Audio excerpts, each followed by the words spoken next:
Hello and welcome to The Truth in My Opinion, the podcast where I ask a guest to bring me the 3 news stories they think should be on all of our lips. And this week, with political parties up and down the country launching their local election campaigns, I'm joined by leader of the Mick Hucknall lookalike party, stand-up comedian Alfie Dundas. Hello. Thank you very much, Cody. Bit of a risky opener from me there. Really risky opener, and also I love how you've said in election week, knowing that none of my stories are about the election, and that feels very targeted. Yeah, it does. Yeah, this is actually an ambush episode. Yeah. Where I ask you about the voting system and what you think. Special election week episode with no stories about politics. This is a good start. Thank you very much. Thank you. We were talking about celebrity lookalikes on last week's episode with Jake Bardwaj. Yeah. Do you get Mick Hucknall? I don't very often. I get the kid from Love Actually a lot. I get Princess Diana. I get Geordie Greep. Do you know who that is? I don't know who Geordie Greep is. Ollie Pope. I think he's a cricketer. Okay. I get the fox from Fantastic Mr. Fox. I get the sun in Teletub. I get a lot of. I get Yannick Sinner a lot. Oh, interesting. I've been coasting off that material-wise for a couple of years now. Wimbledon's busy for me. Oh, it's a busy time. Wimbledon's very busy. I get sent a lot of pictures of the TV like, oh, good luck, in DMs. Good. That's good. Well, you were just telling me about your skincare routine. So you could actually beat Mick Hucknall just with very good skincare routine. Yeah. So, Alfie, I was watching your very funny clips, and in one of those clips, you describe yourself as half posh and half Catholic. Yeah. But I see from your LinkedIn that you went to Eton College. I did, yeah. The poshest school in the world. The Catholic school. My next question was going to be, if you're half Catholic, does that mean you're the Pope? I mean, if you're half posh and go to Eton, half Catholic surely means I see what you mean. You're literally the Pope. Yeah, I'm fully posh and fully Catholic. So it's a Catholic school? No, Eton's not a Catholic school, but it has I went to Catholic Mass at school. Oh, interesting. As in, I say I'm Catholic, like I don't really go to church as much as I used to. But at Eton, a little insider trick here, a little pull behind the curtain of the elite. At Eton, the Catholic service on a Sunday is about 20 minutes shorter than the Church of England. Interesting. So I really lent into my religion at school. I see. You were for extra free time. Extremely Catholic. I was extremely Catholic. What did you do in those extra 20 minutes? This is a good point. Because I'm now an online comedian. Listen. You know, on this podcast we have a range of people, some with Wikipedia pages, some without. Yeah. You are one of the people without, as am I. Yeah. So it's not a judgment thing. But what I had to go on a lot was your LinkedIn. So yes. It's going to be quite a LinkedIn heavy. Now, this is not. I'm worried about this because I haven't. I think you should be looking at. I your haven't LinkedIn. looked at my LinkedIn in a couple of years. Okay, well, prepare to have your mind refreshed. So I was on your LinkedIn profile. You've got quite an impressive business portfolio. Mm-hmm. So thank you. You're welcome. You were the president of Bristol University's Entrepreneur Society. Yeah, well, I set it up. You set it up? I set it up, so it's the same way Kim Jong-un is elected every year. I was elected. Yeah, it's a bit like Farage setting up UKIP. Yep. From being the inaugural president of the Entrepreneur Society at Bristol, you then worked as an intern at a venture capital company called Bedrock, which has as its slogan on its website, I looked it up, "In search of narrative violations." Did you get a sense of what that meant when you worked there? No, that I didn't write that. I'd like to put that out. Okay. But Bedrock owned the VC that I was working for. So it was... Not venture capital. Wheels within wheels. Yeah. It's not Diary of a CEO here. You're going to have to spell out your acronyms. And what you haven't... Yeah, sorry, venture capital. And what you haven't pointed out is that internship was in Geneva, Switzerland. So, again, I think if anybody's still listening to this podcast... the relatability of the stories. Yes. So we've got Eton, Catholic, Geneva. Yeah, what a lot of people who... You're sort of sounding like a medieval Anabaptist. Yes, sort of, and that is what I was going for. What a lot of people who follow me on Instagram don't realise is that I had a very serious business career before I went into comedy. You did, because next up on your LinkedIn, you worked for a company called Zephyr, which builds AI paywall. How much money did you lose for comedy to be attractive to you? Annoyingly, I didn't have any equity in any of the startups I worked for. I worked for 3 startups that all got acquired, and I didn't have any equity in any of them. So everybody left with a fortune, and I had to go and do comedy for a sense of moral That was you giving back. That was me giving back. Yes. A lot of comedians, you will hear an interview when they're successful, they'll go, I couldn't do anything, but I just love stand-up and I couldn't stand my job. I was an incredibly good venture capitalist. I was an incredibly good growth and ops leader at leading UK and US startups, and I chose to turn that down to join the arts. Do I want a medal?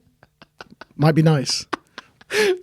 Might be nice. Yeah, I mean, you've missed in that retelling. You've missed out a lot, which is all of these companies shutting down. I know they've been bought out. But... whoa.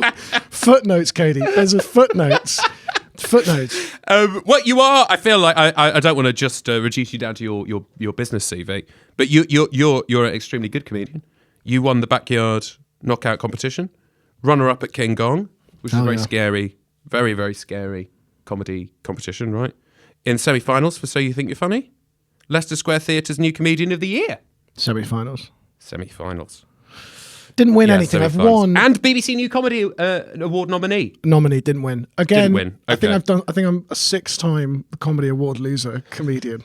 Well, you're also a sort of 6-time startup loser as well. I see comedy like a startup. It's all about risk and reward. It's all about shutting it down at the optimum moment and 100%. walking away with the equity. I have bet big on myself, Cody, and I am losing money. I am hemorrhaging cash. You also have final plug before we enter the main meat of this podcast. You have a podcast. I have a podcast, yeah, and I think I'm the first male comedian to set one up. Yeah, definitely. So that is called The Alf and Soph Show, and that is me and Sophie Garrett, who is another incredibly unrelatable comedian. Brilliant. But she's fantastic as well, and we have some of the least down-to-earth chats of all time every week on Spotify and YouTube. Fantastic. Only available on Spotify and YouTube? And Apple, but I just don't really trust, I think beyond that, Okay. I'd rather you didn't listen to it. Just listen to it on Spotify. Yeah. Well, please, okay, sorry. Listen, we're boycotting. This is a bad way to plug the podcast. By rating me, but listen to it, but do so in a normal way. Okay, I'm not putting it on Pod Gizmo. Yeah. You're very unrelatable, it has to be said. You're nothing but consistent. End of. Alfie, question we ask everyone before the podcast begins is, are you newsy? Are you a newsy person? That's a good question, Cody. Thank you for asking it. You're welcome. I am quite newsy, yeah, but I'm getting it from 100 different places. Okay. So during the week, I'm not on Twitter because I love myself. Yes. And I only go on Twitter if I'm due a panic attack. So Instagram, I get a lot of breaking news on social media. Okay. Sue me, I'm 26. I will then look it up and I will read the BBC. Yeah. Again, I feel quite accurate, the BBC. Everyone has an agenda against it. Listen. I like it. Yeah. BBC's good. And then I'll go and read something on The Guardian. Yeah. And recently, I've started looking up Fox News. Because I'm really interested in how they're going to spin this. From an entertainment point of view, Fox News is a fascinating website. Yes. Well, Ian Smith had a similar thing with the Daily Mail. He said if anything happens, he checks the Daily Mail because they will, at the very least, especially if it's a mystery, they'll have a stab at what caused it. Yeah. And it's normally some kind of Islamic extremist. And Fox News, along the top, they don't have news, culture, sport. They have Trump, White House, immigration, they have that. But they'll always have towards the end, whoever is annoying them at that point. So they'll have a whole section of Fox News for Nicole Kidman. What, they'll just change their website? It'll just be here's 20 articles on why we fucking hate Nicole Kidman. And I'm always just what? It's never who you expect. You're going to expect it to be Meghan Markle or AOC. It's here's 400 reasons why we hate Emily Blunt. And I'm just why? What's Emily done? She's done nothing. She's done absolutely nothing. Fox News have gone, we hate Nicole Kidman. Natalie Portman. Here's why we hate Natalie Portman. Here's why we think she's ugly and old. What? Jesus. It's really fun to go on. Okay, I might have to start. If you spend too long there, it gets depressing. And then on the weekend, I'll read the FT and the Sunday Times. Okay, that's a proper... Once a month. Okay, I see. That's a real range. I think that's very good. And quarterly, I'll read The Economist. Okay, and when someone's left it on the tube or something. Yeah, the tube? Don't understand. But yes, if it's in the back of a cab or something, I'll read it. Yeah. Brilliant. I think I understand the question. Yeah. Does that answer your question? Yeah, that Cody? answers my question. Very well done. Well, Alfie, I'm now going to hand over the reins of news to you. This is your news hour. You have brought us 3 headlines that you think we should all be talking about. And I'd like you now, in your best newsy voice, to deliver your first headline. He's done it again. Tiger Woods bailed after arrest following crash. Tell me, what is this? So, you're aware of Tiger Woods, right? I am. Good start. Golfer, Yeah. lover, Yes. driver, not so much. Bad one. Bad driver. Good when he's driving off the tee. Bad when he's driving on the roads. That's what I've noticed about Tiger Woods. So, Tiger Woods last week was speeding in a 30-mile-an-hour zone. Yes. In the US. Yeah. And he clipped the back of a trailer that was attached to like a power washer truck in his Land Rover, and he rolled over, and no one was hurt. He scrambled out the car. The car was turned over. He scrambled out the car. He wasn't drunk, but the police do believe he was on some sort of medication. At the police station, he refuses to do a urine test, which is the equivalent of saying, yeah, I'm under the influence or something. So he's got a DUI, basically. Yes. But the reason this is great is because Tiger Woods has done this about 400 times. He loves the game. He loves it. So much. I've got a little rundown. So in 2009, Tiger Woods crashed in Orlando he crashed his car into a fire hydrant and a tree, which I didn't think happened in real life. I thought that was only a thing in cartoons. In 2017, he fell asleep at the wheel in traffic, just fell asleep at the lights, and they just came and woke him up. But he admitted that he was on prescription medication, so he got a DUI. And then in 2021, his car rolled over in LA at high speeds, and that nearly ended his career. The doctors considered amputating his leg. That's how bad it was. And he's now done 5 years of sort of rehab to try and get back into the Masters for next week. And then this week, just for the pure love of the game, he was speeding under the influence. He's the GOAT. It's incredible. He's the GOAT of DUIs. He's the GOAT of DUIs. He's so good. He loves 3 things: golf, cheating on whoever he's dating with whoever he sees, and driving recklessly. I know. And it's also what a brilliant sport to be the sort of champion of. The bad boy of golf. The bad boy of golf. Great. It's fantastic. I love it. I think people in other boring sports should be taking more inspiration from Tiger Woods. That's nice. Luke Littler. You know Luke Littler, Yeah. 21-year-old or whatever, darts phenomenon. Yeah. You need to get into Stick him in a Nissan. arson. Yeah. Pick a crime. Oh, I see. Just Okay. pick a crime like Luke the Fire Littler, 2 years in juvie for arson, and then come back, get 180, and then have those magician flame things that go up in your hand. just anything. And then what? Set fire to the set. Yeah. We're off again. No, Luke Littler and his dart. You know the little lapels at the end of the dart. They can have look like flames. So when they fly through the air, it looks like the dart's on fire. I'm just saying, like from a branding point of view. Yes. Did anybody watch golf before Tiger Woods started fucking everyone? You're so... I didn't. No. Now, What would now it, I'm all over it. What would it be like? Bowls. Yeah, well, it's like the guy that, the diva in bowling who's like, who do you think you are? Oh, I yeah. am. I That guy. am. I am. You Yeah. all watched. Like it or hate it, you all watched me. Oh my God, I'm watching bowling. I'm watching bowling because you've got a diva on your Yeah. hands. If he'd shot someone in the crowd, then the that would best. have done wonders. It'd be the best. That would be fantastic. It'd be amazing. He loves it. I discovered, you might know this fact, that the 2009 crash you spoke about, the first crash that Tiger Woods was at least registered as being involved in. Yeah, very much the first tower of Tiger Woods' career. He basically had returned from a poker game, arrived at home. His wife read the messages on his phone to reveal that he was having an affair. Ooh. She confronted him while he was in bed. He got up, having taken sleeping pills, immediately got into his car, smashed into a fire hydrant and a tree. That's very interesting. I didn't know that. Yeah, so Thank you for bringing that to the was table. the motivation. And That's 2009. this is 2009. Okay. This is the moment his philandering is revealed.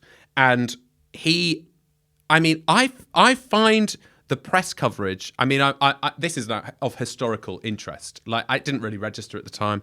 But there's this thing where it says Tiger Woods was front page of the New York Post for 20 consecutive days. Brilliant. Which beat a record. What do you think was previous to him? He beat this record. 9/11. 9/11. Great. He was on the front of the New York Post more days than 9/11. Yeah. The media in America lost interest in 9/11 before it lost interest in Tiger Woods getting into his car, running into a fire hydrant. Well, and there's cheating on more his to wife. report on. I mean, like, it's not as tragic, but there are more moving parts. For example, like I was born in 1999, so 9/11 I was quite young. Yes. I was sort of crying and throwing up for different reasons. I was 18 months old. So Tiger Woods' fire hydrant tree crash is very much my 9/11. I remember where I was in 2009, and people are going, "Oh my God, did you see him crash into the tree?" And then 10 minutes later they go, "Oh, now he's crashed into a fire hydrant." It was a very similar... He's hit the second hydrant. He's hit the second hydrant. Sir, he's hit the second hydrant. What? It was Obama at the time, wasn't it? I did. There It was that Obama. famous It's the same picture. thing. Yeah. It's the same thing, and I can understand how they covered it for a long time. I also, in looking into it, kind of understood for the first time quite how famous he was. Yeah. He's very famous now, but now everyone's famous. Yeah. I mean, we're doing a podcast. Yeah, we're famous. This is a ludicrous idea. Yeah. But Tiger Woods at the time, this is before podcasts, was like so famous. I saw a thing that said that because he had so many brand deals in 2009 that got dropped when this happened, the shareholder value lost in his combined brands was between $5 and $12 billion. Because he was sponsored by so many publicly listed companies that all took a public image knock. Oh my God. That he lost the economy $5 to $12 billion. That's fresh. That's insane. Because if I took prescription meds and drove into a fire hydrant, I mean, no one would lose money. No, I don't think so. Apart from maybe the council to replace the Tiger hydrant. Woods can cripple an economy. He's by crashing driving all badly. sorts. Cars, the He's economy. He's fantastic. And I was looking at the list of people that alleged to have affairs with him in the 2009 crash, and it's just anyone. It's not like, you know, when people have affairs with Paramedics pulling him out of the vehicle. It's anyone. He's having affairs with them. They were afraid to touch him. They were afraid to touch him because they were like, well, what if he gets the wrong idea? It was like he went to Vegas for a poker trip once and slept with like the woman who ran the hotel, the woman that cleaned the room, the woman that dealt the car. It's just everyone. And it's that dedication to the game that I respect so much. It's just like he's so consistent. Well, he was treated. I mean, what I find kind of mad was how the like you say, maybe this was a 2009 thing, but he was hung out to dry. Yeah. Like there was like, I mean, you know, he beat 9/11 for press coverage. He was like hauled in front of the TV where he had to apologize. Yeah. He did like a 14-minute speech where his mum was like, he didn't kill anyone, Yeah. which I kind of get what she's talking about. That seems a bit excessive. He went to very publicly attended the gratitude program, which was run by the guy who invented sex therapy. He went full on like treatment. Yeah. Whereas now, what he's going to have to do is his PR is going to get him on an Instagram Live, and it's just going to have a heart and a full stop as the caption. And he's going to have to do one of those really embarrassing Instagram content creator apology videos where an old video surfaced of you 10 years ago saying the N-word, and now you've got to say, I've let myself down and I don't recognize the person in front of me. Yeah. He's got to say that. But we all recognize it, Tiger. When I saw that headline, Tiger Woods DUI, I was like, yeah, obviously. I tell you what would have been bigger news if he hadn't done it. If he hadn't done it. Tiger Woods drives home safely without medication. I'd go, fucking hell, that's going to be in the news for 21 days. You're right. That is more newsworthy. It's not news anymore. Yes. What should have been news that people missed is, I think a couple of years ago, or maybe more recently, he was dating Vanessa Trump, Donald Trump's ex-wife. Seriously? Has recently been dating Tiger Woods, but the relationship apparently was strained because he'd had so many affairs before that she couldn't trust him. Well, obviously. Obviously. Don't let him go to Vegas. Don't let him drive. Don't let him go anywhere. Don't let him drive. We'll say it again. At Don't what let him drive. point are we taking away Tiger Woods' driving license? What's his insurance premium? How good do you have to be at golf for people to not take away your driving license ever? Answer, the best in the world.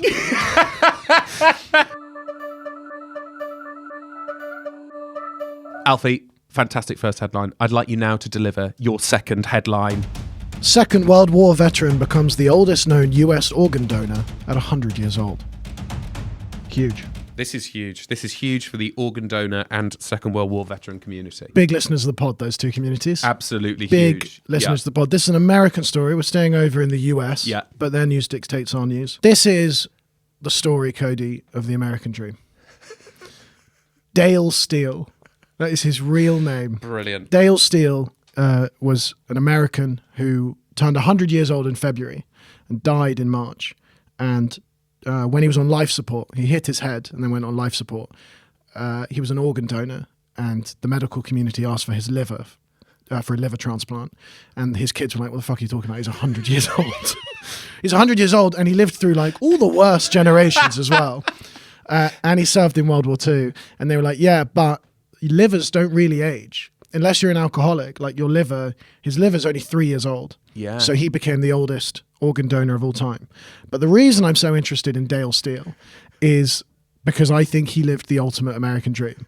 He served in World War II as an American soldier. He was in France, Germany, Belgium, and Czechoslovakia, Republic Czechoslovakia at the time. He was basically a Nazi hunter.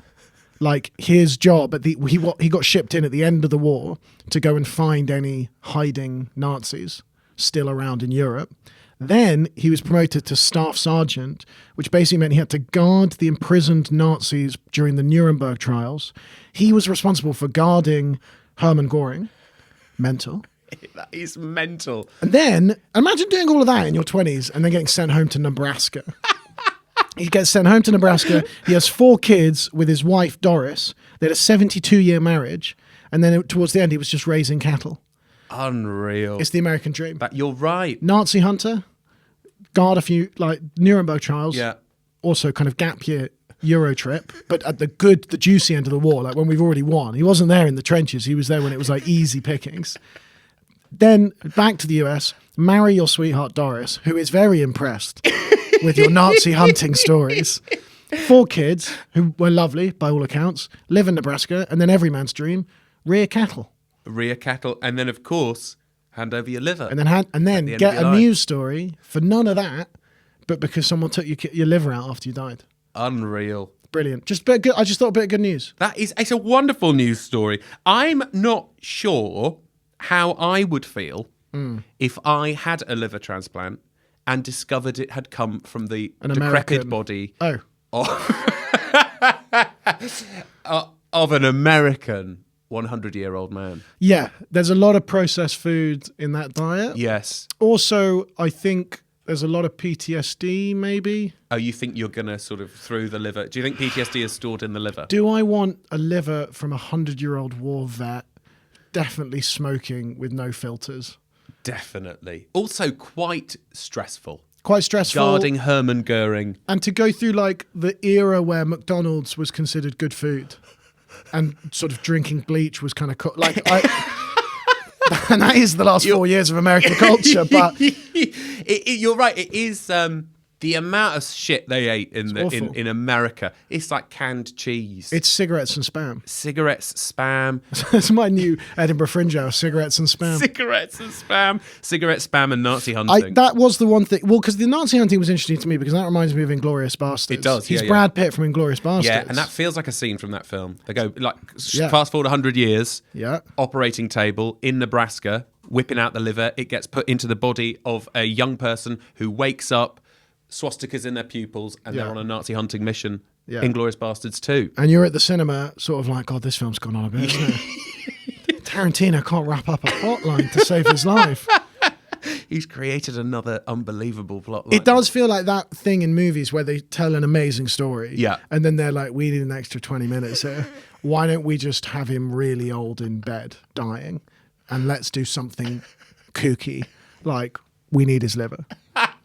It's like, have you seen Vice, the Adam McKay one about Dick Cheney? About Dick Cheney, when it's the heart telling the story. That's what it would do. The liver would start speaking in a German accent, and it would. I mean, maybe there's a horror story in there. Maybe there's a offshoot. Or it'd be like a cartoon where the liver was a little bit still stuck in the 40s. Yes. Attitudes-wise. I like that. So you're like a 25-year-old who's got a failing liver. Yeah. You get this American 100-year-old liver put in. Yeah. And suddenly you come out with some pretty blue opinions. Yes, in favour of sort of And just screaming all the segregation. time. Just Yes. screaming. Yes, you're diving into sort of foxholes. Night terrors. Absolutely. That's a good film, that. That's a good plot. That's a very good plot. If Tarantino, if you're listening, that is a fucking good plot. I trademarked that, by the way, if any directors... No, actually, anything spoken on this podcast belongs to... That is how it belongs works. to me. That's how it works. So I will be writing that up That's tomorrow. But yeah, there's quite interesting about this 3-year thing, because this doctor was like, the son was like, what the fuck are you talking about? Yeah. And everyone's liver, if you're healthy, is 3 years old. It's the last thing they expected on the deathbed. When your dying father of World War II vet fame is towards the end and people start coming to you with questions, you go, fuck, this isn't good. There's going to be some allegations. There's going to be some allegations. And what you don't expect is some 25-year-old doctor to be like, your dad's got a perfect liver. Your dad's liver's so good. Can we take it out now? He's not quite dead yet, but he is 100. So ripe. It's so ripe. If we leave it 1 second longer, it's going all squishy. Please, can we pluck it? Because I assume they have to take it out like at the point of death. Surely, yeah. They've got little Hoover, I imagine. Before the machine's gone, they're getting that machine out. Yeah, you got to be quick with it. And I'm surprised because a 100-year-old American that went through the war, I thought would drink himself to death. Yes, absolutely. But clearly he didn't. They said that the reason the liver was so healthy because he lived the majority of his life outside. Yeah. And they say the war was bad for the men and women that went. But you're right, actually. Maybe that says something about his sort of character, to be going around Europe in 1945 when everything is destroyed and you're hunting Nazis. Bliss. To not feel the need to have a drink says something about what absolute bliss. This is another Tiger Woods character we've got here. He was so fucking locked in on the Nazis, and then he came back to Nebraska and he was like, I need to herd something. Bring me some cow. He's so addicted to the game of corralling and killing that he was like, he got a real taste for it in Nazi Germany, and he came back and he was like, I'm going to need some cows around here. I'm going to need some cows, else some people are going to be I'm going to need some cows around here. But it's a lesson. We never talk about the health effects of World War II. The health benefits. It's like we don't talk about the health benefits of the Titanic, like the Wim Hof and the ice bath. People pay for that shit now. Yeah, people's circulation was at their absolute peak. You're outside during the war. Everyone's worried about World War III. It'd just be nice to get back to basics. Well, it's true. I mean, also, it would get kids off iPads, wouldn't it? No one would. talks about that. Get them outside. Do you think he's War III. one of those dads that his kids were like on an iPad and he was like, go outside and hunt some Nazis like I used to when I was your age? Go outside, sniff them out. Sitting in here. There'll be plenty to sniff out in America at the moment. Playing so Mario Kart. Yeah. I know, I'm amazed that after that he didn't go to Argentina, just keep up the game. There's got to be more here somewhere. There has to be more. They should have sent him, you're right. You know how like people that go to the moon can't come back and have a normal life? Surely Nazi hunters can't come back and have a normal life. No. Teaching in schools and stuff. Well, that's what I mean. That's what I'm saying about how if he didn't turn to the drink... Well, I guess he's maybe just firing bullets into cattle. That's how he's dealing with it. Dale, mate, you've had 18 months in Nazi Germany. We know it had a big effect on you, and we know that Nebraska is not quite the same buzz. So we've bought you a one-way ticket to Buenos Aires, and we think you're going to love it. Here's a handgun. If I was the CIA, I'd get this guy in the ranks of spies. Well, I mean... They put him out to pasture. They quite literally did, yeah. That's why he lived so long. Apparently he only existed on a diet of vegetables. I do like the idea that like he was too dangerous. He was too dangerous. So they were like, we're going to give you 10 acres in Nebraska and 400 cows, and you can do whatever you want to those cows. He's like, old habits die hard. And you're just like, you're walking one day in a field in Nebraska and you just hear him shouting, calling the cows the Hun. Spray painting swastikas on the side of them. Not welcome. Not welcome, just the cattle looking at him.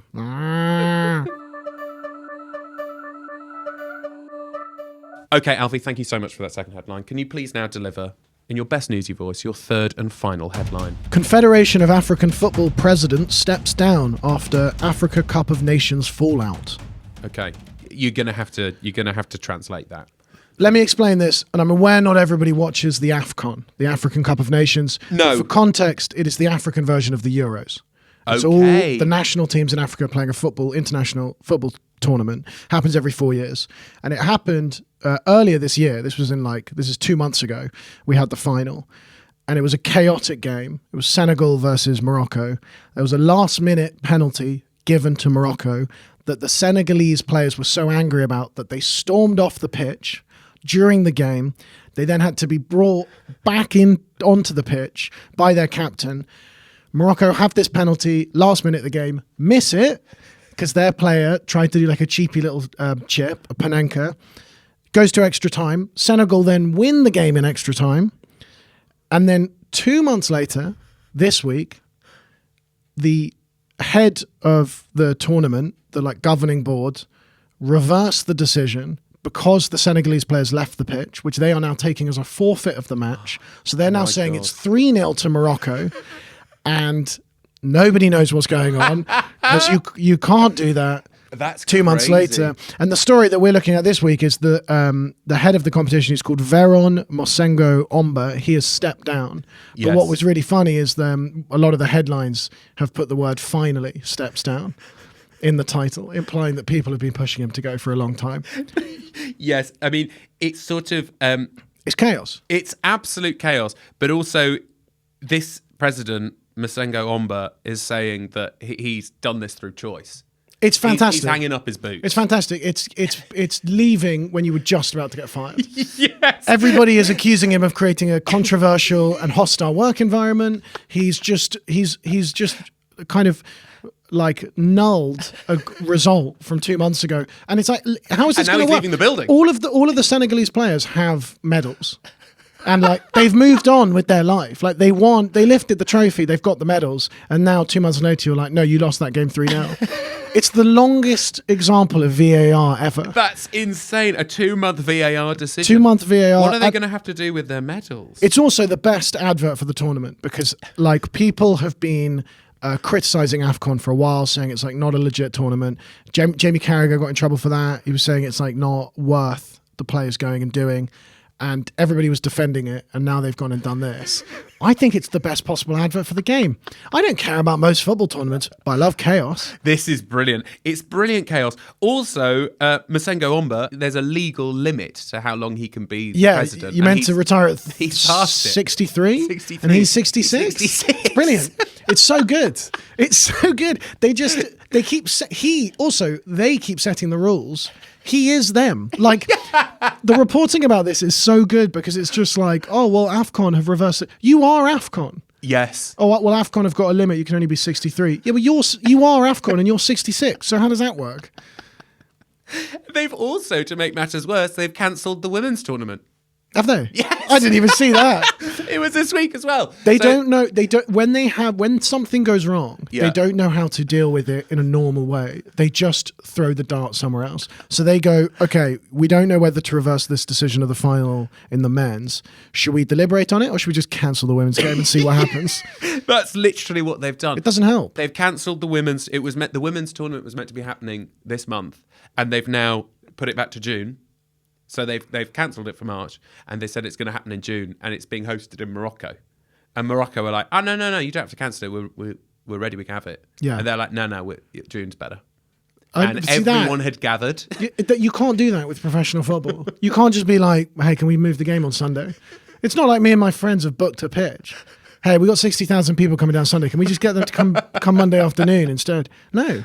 That's what they've done. It's so chaotic, and I just love him. I just love him retiring. Yeah. In the midst of chaos that he created, he then retires. He doesn't see it out. I mean, who's gonna replace him?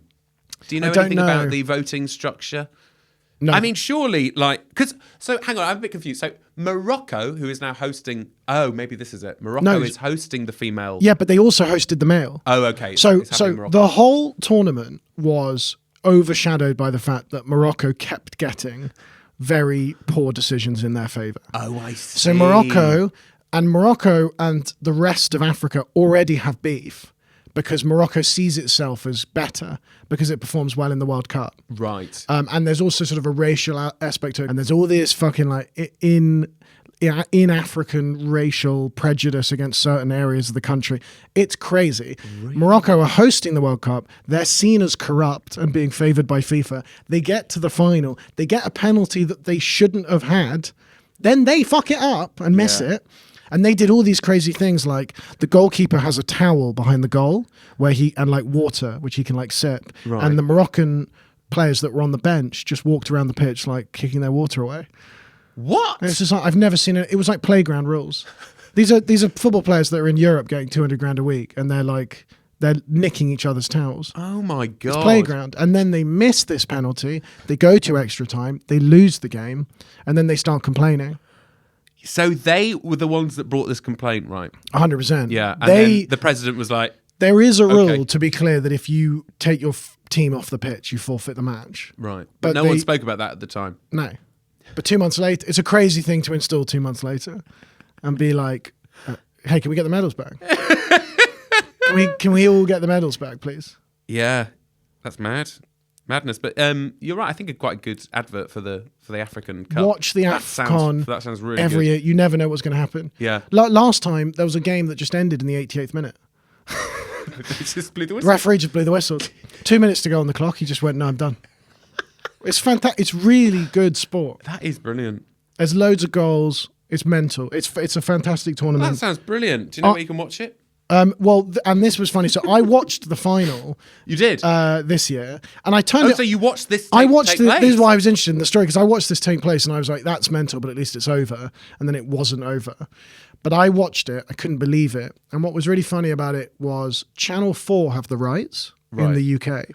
Now, the African Cup of Nations final is a big deal, but Channel 4 didn't see it as a big enough deal to put on Channel 4 or Channel 4, +1.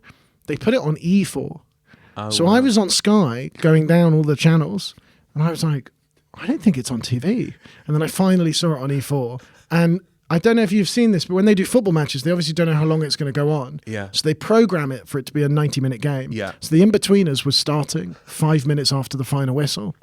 The game then goes to extra time, which means there's going to be another half an hour, which meant they had to do that in like live broadcast message where they go, for viewers of the in-betweeners, we're now going to be moving that onto E4. And I was like, who is scheduling in a night of the in-betweeners and then turning this on and seeing the AFCON final and watching the greatest game of all time and going, oh, I'm really annoyed they moved my show.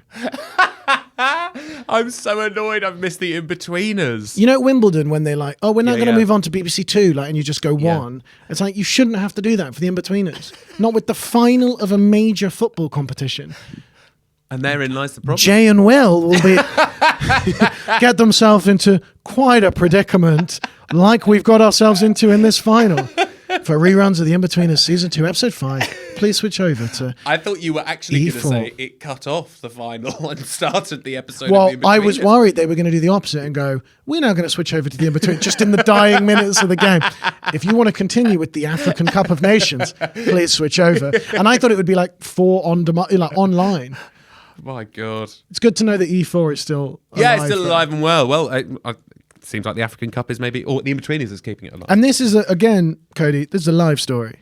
This is a live story. In development. Yes. He's stepped down just as everybody's appealing the decision to forfeit the game. So they still have to figure it out. And it's one of those things where there's like loads of different organizations that all govern each other, and this has now gone to like basically the Supreme Court of African football where they're trying to figure out who wins, and they're all too busy watching episode 3 season 2 of the In-Betweeners. Alfie Dundas, thank you. What a fantastic hour of news. I'm extremely grateful. Do you have anything to plug before we end this episode, apart from, of course, to follow you on Instagram and keep your eye out for your work in progresses and your Fringe show? Absolutely. Come and see me at the Edinburgh Fringe in August if you're going. And if you're anywhere around the UK, I'm doing loads of shows. Yep. AlfieDundas.com, Alfie Dundas on Instagram. And listen to my podcast with Sophie Garrett, The Alf and Soph Show, wherever you get podcasts. Fantastic. Unless you get podcasts at podgizmo.com, in which case, never listen to me again. Alfie, thank you so much. You've been listening to The Truth in My Opinion. This week's guest was Alfie Dundas, and I've been Cody Darla. If you'd like to hear more from Alfie, then head over to Patreon, where you can listen to his bonus 4th headline. See you next week.